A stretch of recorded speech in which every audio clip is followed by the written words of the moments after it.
What's up, YouTube? This is True Raw for TV. As always, like to remind you guys, if you want to donate to this channel, if you want to show love to this channel, you can do so in the links provided in the description box. Okay, now, we all know that by now that Kawhi Leonard is now officially a member of the Los Angeles Clippers. And when I first saw the report, I was like, okay, wow, Kawhi with the Clippers. But I'm like, but there's nobody else really. There's no other superstar there, Okay. I started thinking, well, whatever. Then I saw another article that said Leonard and George headed to Clippers. I said, George? Only George I know of is Paul George. And I read further, like, oh shit, the Thunder traded Paul George. So I started thinking, okay, is this some, what that threw me. Like everybody else, that threw me for a loop. So then I saw, oh, they traded him for, like, the Thunder traded Paul George to Clippers for a half-eaten bologna sandwich, a small little cupboard of applesauce, and some first-round picks. So I said, damn. I said, ooh, Russell Westbrook must be a pissed-off motherfucker right now, man. I root for Russell, man, but, I'm a type of person like this. I will root for you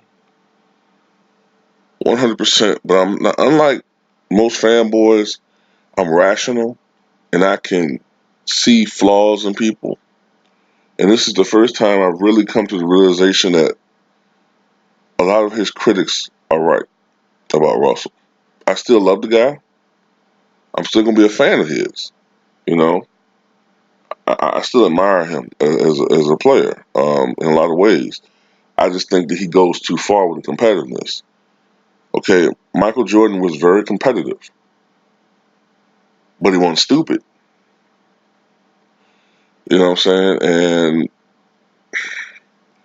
Russell's basketball IQ has something left to be desired. It's the truth, man. And at this point, I don't see it really changing. So I think Russell is best. I've come to the realization I think Russell Westbrook works best if he were in a secondary role or something to that nature. He still has a lot of intangibles that a lot of NBA players of today don't have, but it is what it is. And the point of this video is, I guarantee you, man, Russell is like fucking Yosemite right now. This motherfucker's pissed off, guns blazing. You know, he's fucking out for blood right now. You know, this is the second consecutive teammate that he's had that has left him in fucked up ways, man. Allegedly, and we just talked about this. We all just talked about this. It was just yesterday, we talked about how it was 3 years ago that Kevin Durant supposedly gave Russell Westbrook a direct, not impression. He told him supposedly, "I'm staying," and then the next day he leaves via text message, and now Paul George leaves the Thunder in the dark of the night, like Darkwing Duck. He leaves the Thunder to go to the Clippers. Yeah, I like to be traded. I mean, I, did he? We don't know everything. We don't know everything. Did he at least tell Russell that he was leaving? We don't know any of this shit. But I hope he at least told Russell Westbrook before everything went down. Hey, yo, I'm gonna be leaving, man. Because if he didn't, I swear, man, Russell, it's He'd have to be a pissed off motherfucker right now. Have to be.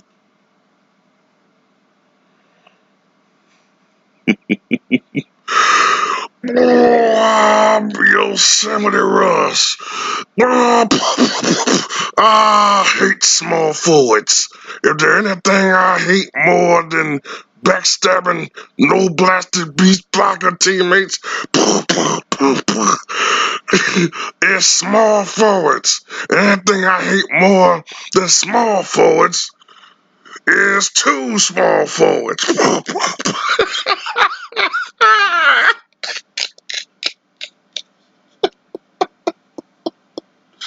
Oh my God. You know, I don't know, man. And at this point in time, you have to kind of consider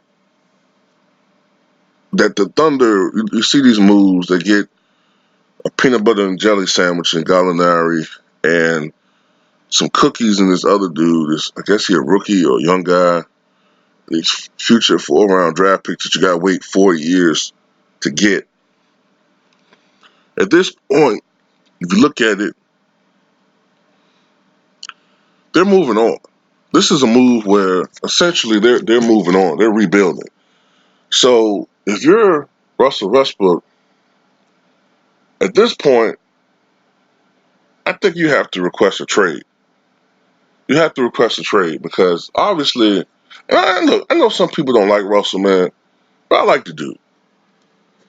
And I think it's kind of fucked up because one thing you can't question about Russell Westbrook is his heart.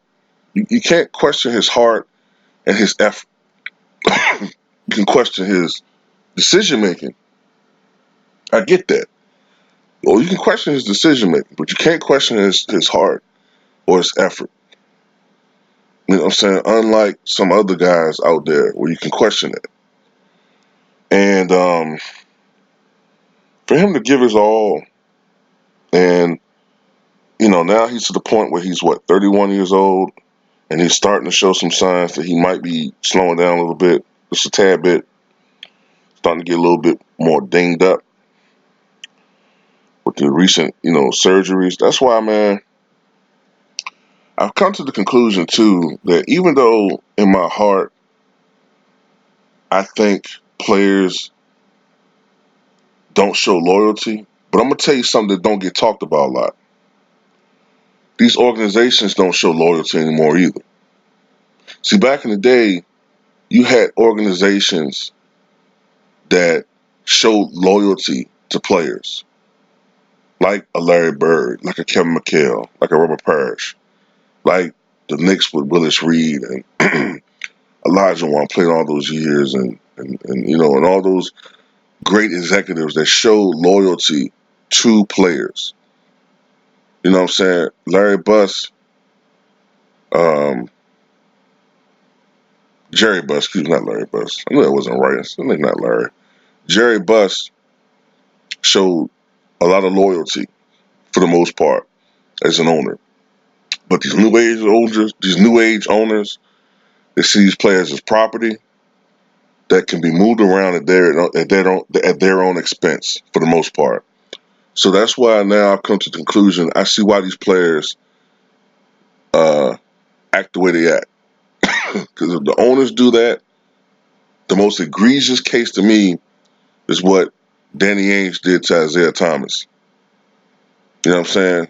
This guy came out and played in any circumstance. Came out and played, I think it was the day after his sister. It was either the day after or just hours after he found out his sister had died in a car accident. I mean, it was immediately afterward. And nobody on this God's green earth would have criticized him for not playing in that game. But he played. And what did Danny Ainge do? They traded him. I think it was the Kyrie Irving trade. And I think they traded him without notice. And now he's to the point where, like Ticket TV said in his video, shout out to Ticket TV, this guy's on his last legs as far as being in the NBA. He's gone from averaging almost 29 points per game, one of the top scorers in the league, and an MVP caliber candidate to being essentially a guy that's like a 12th man player now, like basically barely making a rotation and barely in this league. These owners ain't shit, man. Like I said, if I'm Russell Westbrook, I'm requesting a trade because ain't no way in the hell I'm gonna keep playing for a team like this that's not trying to build around, not really build around you anymore. You know,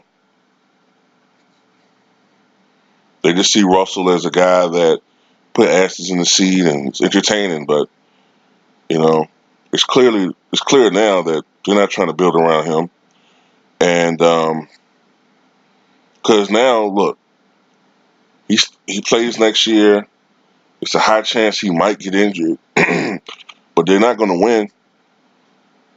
You know, and if Russell does shoot the ball 30, 40 times, which he legitimately might have to do now, people are going to say the same things. He don't win. He's selfish. You know, he shoot the ball too much and all this type shit. And it's like, well, you know, why even be in this situation? You know, but I do gotta say this too. I do gotta say this, but you know, it has to be something there with Russell's personality. It has to be something there that leads these players to just leave like this. Kevin Durant, boom, he belt. You know, he bounces. You know, it's like he had to sneak out of there.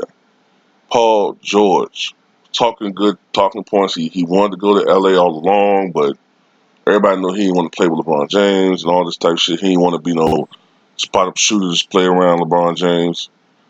So that, you know, led him to go to the Thunder. He stayed another year with the Thunder, and I thought they were cool. You know, I thought at one point in time the Thunder were like third in the Western Conference until Paul George started getting injured. Paul George was an MVP caliber candidate, arguably looking like the best player in the league for a stretch, averaging shit. What was it like in the month of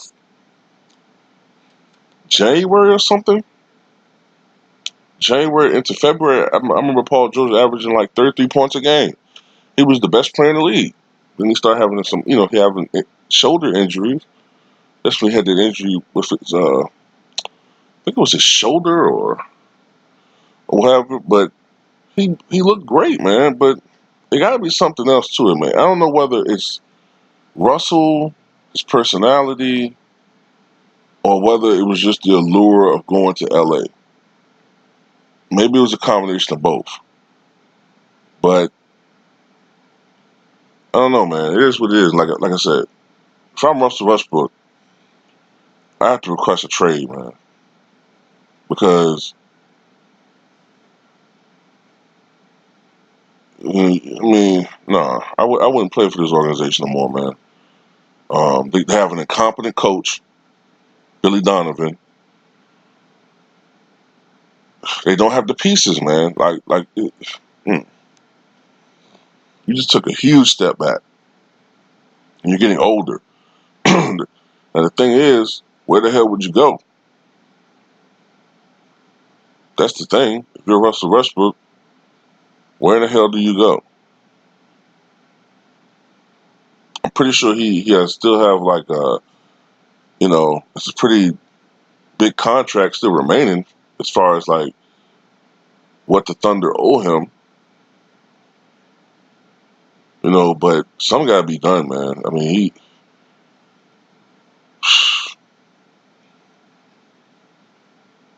I know one thing. Russell is just a couple of seasons removed, man, from being almost, and I hate to say this, almost irrelevant.